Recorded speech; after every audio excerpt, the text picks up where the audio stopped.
Hi, I'm Jeff Murrah. I want to welcome you to True Texas History, where today we will be talking about the great 1840 raid.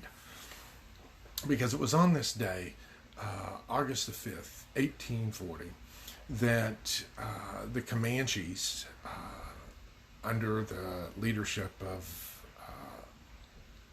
their chief Buffalo Hump, decided to go ahead and go on the warpath. Now, the decision was in reaction to the Council House fight, which took place in March of that year, and the Comanches just patiently waited their time to go ahead and launch an offensive. Now, unlike the previous raids that the Comanches had conducted, this one went into the heartland of the Republic of Texas. It was basically aimed at settlement along the Guadalupe River and locations along the Guadalupe River. And it was no small raid. This was the largest raid of the southern Comanche tribes. You're looking at roughly 600 warriors.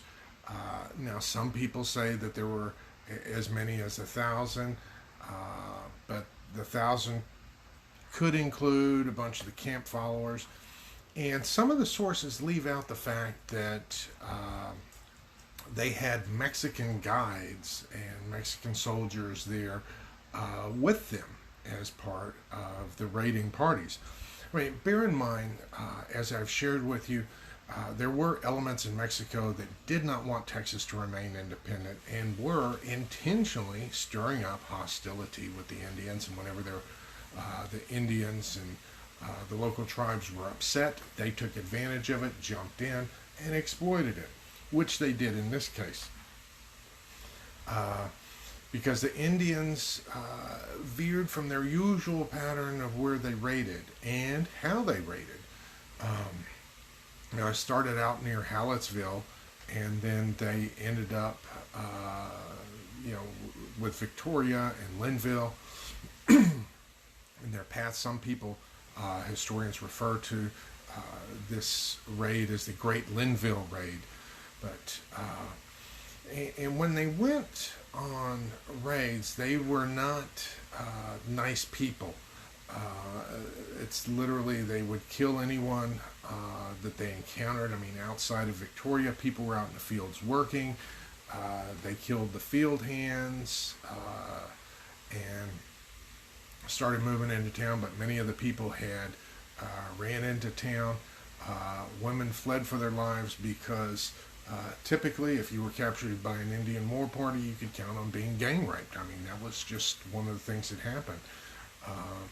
In this case, one woman survived mainly because she had a whalebone corset, and the Indians couldn't figure out how to undo the corset. Thank goodness for corsets. But when word of the raid started to spread to other parts of Texas, because whenever there was a raid, people would take off in all sorts of different directions to alert the authorities. And this is one that caught some of the people off guard because over the Republic of Texas Army, you had Houston, H-U-S-T-O-N, not Sam Houston, but Houston, who had never fought the Indians before, so he was unfamiliar with it. But those who were familiar with fighting Indians, such as Jack Hayes and Callahan, a Texas Ranger by the name of Callahan. I may have to share with you the Callahan expedition story later.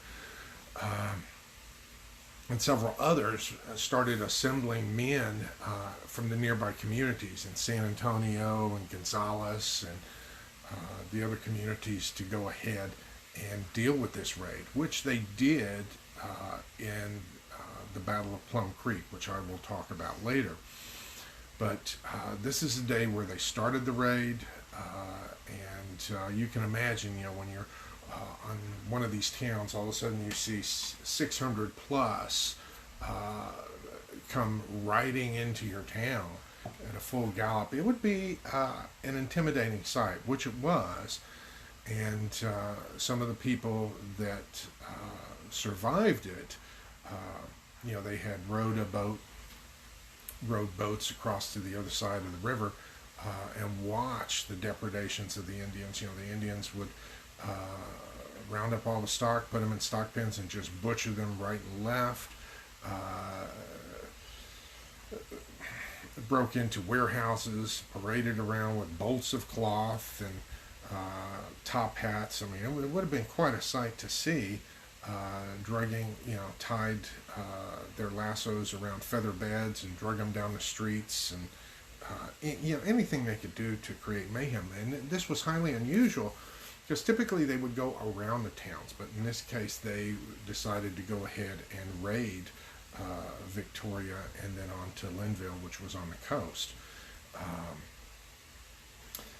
This was a devastating raid, and it struck fear into the hearts of many Texans, and they realized we've got a problem. We got to take care of it. But this was the way life was on the frontier, and that's what happened back on this day, back in 1840. If you have questions, concerns, feel free to leave them below. I'll be glad to get to them. And until next time, this is Jeff Murrow wishing you vaya con Dios, my friends. Goodbye.